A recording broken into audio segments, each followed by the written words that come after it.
always just go attack it when like defenders. I think it's like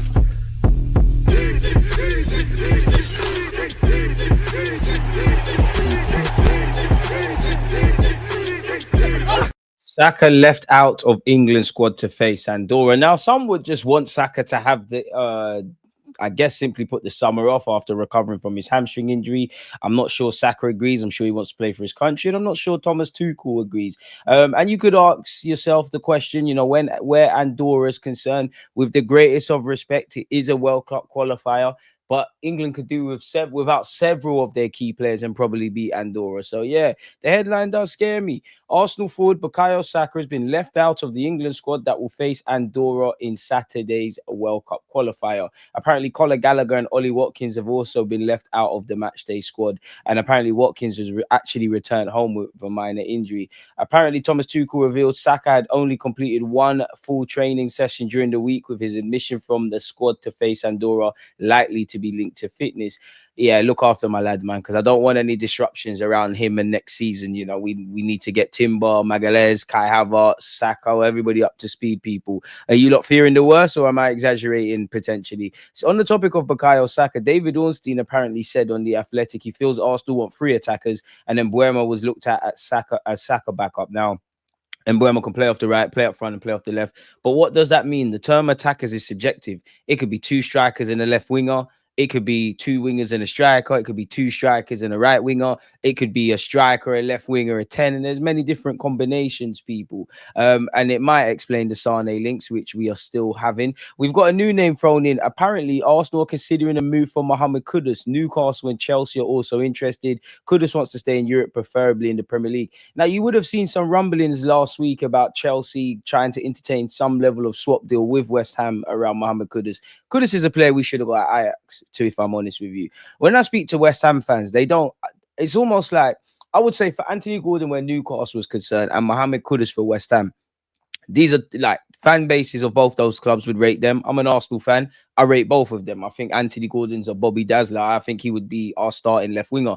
Kudus is a bit techie because you can play up front, play in the 10, play off the left, play off the right. I don't know if you'd be a starter per se, but I think they're quality players. You know, they can dribble, they can score. They're players that get bums on seats in stadiums, right? But those 2 players, and with a focus on Mohammed Kudus, when I speak to West Ham fans, they've been quite critical of him this season, and they're more critical of his consistent performance week in, week out over a 38-game season. I guess when you're watching West Ham versus your team, or, you know, the occasional West Ham game on TV, obviously West Ham fans, 9 times out of 10, most of them are watching all the games. It's like he flatters to deceive, if I'm completely honest with you. I like him. Very good ball carrier, technical level, stardust. Obviously, you know, Ghanaian like Partey, that obviously helps us tap into the fan base. I like him a lot, and he is linked with Saudi. It depends on the fee. It depends on how Kudus sees himself. Does he understand I might not be a star? He has played off the left a lot of the times. I'd be for him in the squad. You know, if your form's out this well, then you're playing out of your skin, by all means, you're going to start. I would not say no to Kudus, but you'd imagine there's a lot of teams interested. And maybe, again, rumours and what's actually going on are different, but there was previous years. Entertaining any offers for West Ham as a club around Kudus, probably they would have feared the worst. They don't want to do that. And West Ham fans, they never want to see Kudus. It just feels like maybe West Ham are looking to make a departure. Maybe Kudus is. And I think this is the period where I've seen West Ham fans, not that they won't miss Kudus, not that they don't want to keep him, but it's like, all right, it's not like losing a Bowen, for example, who Bowen 747, as I call him. I'd love him at Arsenal, could play across the front 3, would be great for us. If I'm honest, I'm tired of speaking about RB Leipzig, Sesko, and actually Gyökeres until either or signs for the football club. But apparently, you know, you would have seen yesterday, Arsenal stepped up talks with Leipzig for the striker Benjamin Šeško. We're working to get a deal done at around 70 million for the Slovenian, but are yet to bid. So that just probably shows dotting I's and crossing T's. He got 21 goals and 6 assists in all comps last season, including 4 in the Champions League. And crucially, he wants to move. He did reject us last May, and we didn't have a successful pursuit of him in January, as it says here.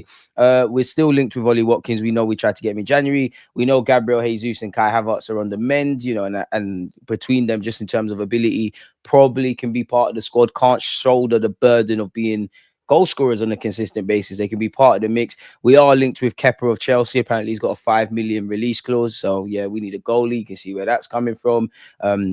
We know there's been a couple of makeshift options deployed up front via Mikel Arteta, with Marino. So yeah, people, it'd be nice. This is saying we're going to get Sesko for around 60 odd million. It said we were firmly in the race in 2024, but we ultimately were unable to convince the player to leave Germany at the time. He opted to continue his development at Leipzig, and apparently we've reignited negotiations, and sources suggest the talks have progressed further than before, indicating the Emirates outfit could be preparing a formal bid. While Sesko is a clear priority, Arsenal have also kept tabs on other attacking options. Victor Gyökeres is believed to fancy a move to North London over other Premier League and European destinations, increasing the likelihood that Arsenal could pivot towards him if the Sesko deal stalls.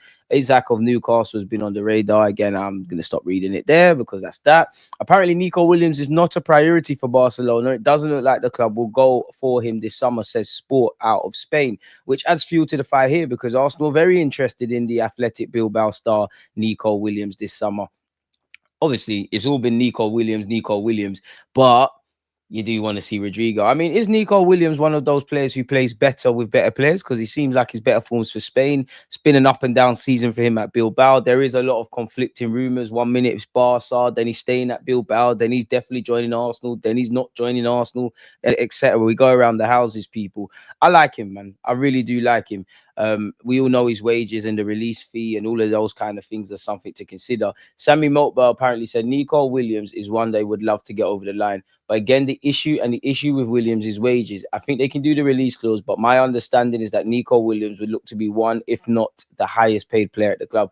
I mean, if you show your form during the Euro 2024 campaign, no one's got an issue with that. Jorginho apparently has reached a deal an agreement with Arsenal over mutual consent. He's completed a free transfer to Flamengo ahead of their Club World Cup preparations, people. Once again, Sesko's keen on the move. He's green-lighted it. Let's see how that goes, people.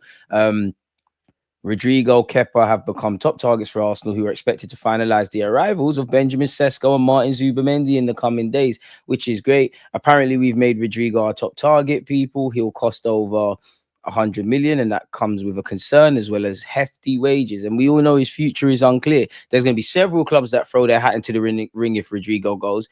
If Xabi Alonso says you can stay, then that's cool. Rodrigo would have to make it abundantly clear, Real Madrid, I want to go, or Real Madrid might have to sell him to raise funds. So, and even if it does happen and we can get him, you can't see anything happening until at the very earliest, straight after the Club World Cup. It probably is one of those that's going to drag. Where Sesko and definitely Zubimendi are concerned, you want to see official confirmation around those, but we'll have to see how it goes. What's this? Victor Boniface. Has he been linked with Arsenal?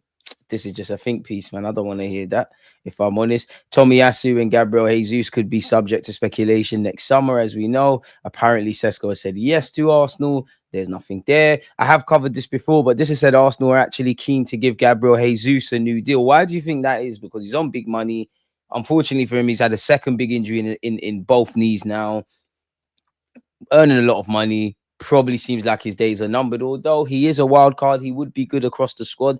And to be honest, assuming there's no Nico Williams, Rodrigo, etc., fit Jesus with a Gyökeres or Sesko through the middle, Saka, and maybe Jesus off the left, and everybody else playing part of the squad, the Havertzes, the Marinos, the Trossards, the Martinellis. It's not the best, but it's definitely not the worst. This week, we've also been linked with Morgan Rogers. I'd love to see that done. Rafael apparently wants to leave AC Milan, and the Italian club want at least 70 million euros for him. What's that, about 67, 68 million pounds? Would you lot do that for him? Arsenal went into the summer deciding between Sesko and Gyökeres, but it's understood Sesko is currently leading. Sesko has long been considered as having a higher ceiling, while there is a general view in the market Gyökeres is overpriced, which is interesting. The Arsenal's ownership and most of the hierarchy feel Sesko presents the best overall package, with the club continuing to do more work on the deal. One view is that missing out on Sesko now might be like missing another Alexander Isak. Maybe not in terms of how they play, but in terms of a striker that people take a chance on and they become like a top lethal hitman across one of the European top 5 leagues. I can understand that. Man United are reportedly closing in on 2 signings, people, for a combined 100 million. Apparently, Gyökeres is close to joining Manchester United, and Emi Martinez is close to joining them. Now, surely we've got a sell-on clause if we did our due diligence on that. Once again, we've apparently made Kepa of Chelsea, former Bournemouth loanee, our top target where the backup goalkeeper position is concerned. This feels a bit conflating, and let me allow you, just stay with me, and let me allow myself to show you why, I guess. Left wing and striker are priority positions at Arsenal, and the club have a number of targets in each. Andrea Berta is understood to be gathering information on the best players in each position before deciding with Mikel Arteta which deals to execute, which in isolation, nothing wrong there. But that's what Sky Sports is saying. The Mail is saying, I can see at least 4 deals being made this summer. The signing of Martin Zubimendi is pretty much complete. So after that, it is backup. It's a striker, backup goalkeeper, and then possibly a young left winger or defender who can fill in at the back. Signing a left winger is a desire, not a certainty. It will likely depend on the cost of the striker they sign. One option could be to sign a developing youngster. Now, one is saying that a left winger is a priority. David Ornstein apparently said that, multiple attacking areas is a priority. This is saying that, I mean, they're all in agreement about the striker thing. We all know we need a striker. A blind man could see we need a forward, innit? But it's saying the left winger is a desire. Have we not crossed the path now where that's no longer a desire? Because you had the seasons that's just gone and the year before where we've known that's an area. Once again, Arsenal apparently will present a strong financial offer should Rodrigo become available, and they're willing to compete with any club for his signing. Real Madrid are adamant they do not want to sell the player unless he personally asks for a move. So those last 2 sentences, unless he personally asks for a move, it's a myth. I've said this a couple of times, but apparently Arsenal are in advanced talks with Matteo Tregonozzi over a senior recruitment role. He's worked at Granada as a sporting director. He's been head of scouting for Juventus. That's probably aimed at restructuring the scouting network, finding the stars for tomorrow, as well as obviously what we need to do immediately, people. Rodrigo tells Arsenal his eye-opening wage demands to leave Real Madrid. How much do you want? I mean, according to Give Me Sport, Arsenal made inquiries to sign Rodrigo last week, with the North London club being informed they'll have to pay 250k per week as a salary to him. Bless me. I mean, we see as low as 80 million, as low as 60 odd million euros, all the way to 100, 250 grand a week. I know you've got players on big money and there's other moves to consider and other things we're doing, and I'm no pocket watcher and I'm no finance man, but provided Real Madrid want to sell him, 250 grand ain't that much for someone like Rodrigo. Fair play. Obviously, there's knock-on effects, just trying to dot I's and cross T's with the Sakas and all these sort of things. Isn't that technically less than Kai Havertz and Gabriel Jesus? I could be wrong. Give Me Sport have been told Arsenal are being forced to play the waiting game as Rodrigo is on course to have a decisive meeting with Alonso and influential figures at Real Madrid, when it will be decided whether he has a genuine future in his current surroundings or he could potentially ask to leave. But I would love him. Ray Parler said not to sign Rodrigo. Big up Ray Parler, but yeah, you're moving mad. Arsenal star Bukayo Saka signing a new contract at Arsenal will come sooner rather than later, according to Sammy Motebell. I mean, I felt the same way with Magalhaes. I didn't expect to see Magalhaes' news come out. Big him up on that. I've been getting positive vibes with regards to how those talks have been progressing and going. I have to say, I've been getting positivity for around 4 to 5 weeks now. I've not been confident enough yet to write that story. You would have seen it if I was. But that isn't to say that work isn't being done in the background. I think some cohesive work is going on with Andrea Berta, who is leading that process. I think there's confidence behind the scenes that sooner rather than later, Bukayo Saka will sign a new contract. Again, that will be systemic news for Arsenal. You don't need me to tell you how important he is for Arsenal and the way they play. Fair enough, man. Hopefully that does get done. Every now and again, we're linked with João Pedro. Romano has provided an update and said João Pedro can leave Brighton in the summer as he's open to a new chapter of his career. Premier League top clubs are aware of the opportunity for the potential transfer fee around the 70 million euro mark, but final decision up to Brighton, and it said one to watch in the summer. Any of you taking a chance? Once again, Jorginho has left Arsenal. We can confirm he has reached a mutual agreement with Jorginho to end his contract with immediate effect to become a free agent. All the best, my friend. Gabriel Magalhaes signed a new contract, a new long-term deal, which is music to all us Arsenal fans' ears. Odegaard got an assist against Norway. I mean, Odegaard looked good in that Roman role, man. They absolutely slaughtered Italy. I'm going to stick my neck out and I'm going to say, make sure your apologies are as loud as your disrespect next season. Odegaard is back. And Declan Rice won Arsenal's Men's Player of the Year. So it's an interesting summer and it's only just getting started.